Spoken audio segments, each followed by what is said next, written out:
Се е поскапено. Владата не прави доволно за да ја спречи спиралата на раст на цените. Првиот човек на СДСМ Филипче на брифинг со новинарите кажа дека животот е поскап за 2500 денари откако почна кризата поради случувањата на Блискиот Исток.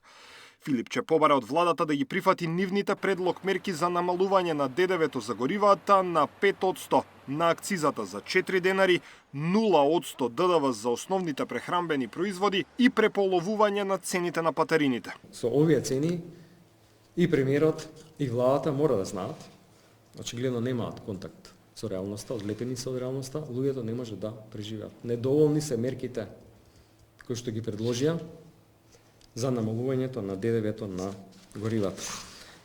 И затоа, откоја одбија да се зголеми минималната плата на 600 евра, која сега во овие нови услови и таа е веќе недоволна, мора да се прифатат нашите мерки. Владата се уште не знае што граѓаните ќе можат да очекуваат од регулаторна која в понеделник треба да донесе одлука за нови цени на дериватите.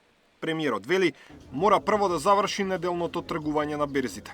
Сепак, наговести кои би можеле да бидат следните владини мерки доколку продолжи растот на цените на суровата нафта на светските берзи.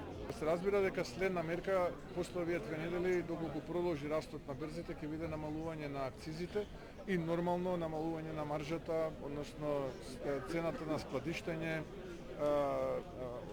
транспортните трошоци така натаму. Така да тоа би била веќе следна апсолутно. Од почетокот на воените действија на Блискиот Исток, цената на нафтата во Македонија порасна за 25, а на бензинот за 12 денари, доколку не се вкалкулира попустот на дел од бензиските за 2 денари за бензинот и 3 денари за дизелот. Експертите предвидуваат дека во зависност од тоа колку ќе трае конфликтот, просечната инфлација во 2026 би можела да се движи помеѓу 3,5 и 8,2%. Даниел Василев, Сител телевизија.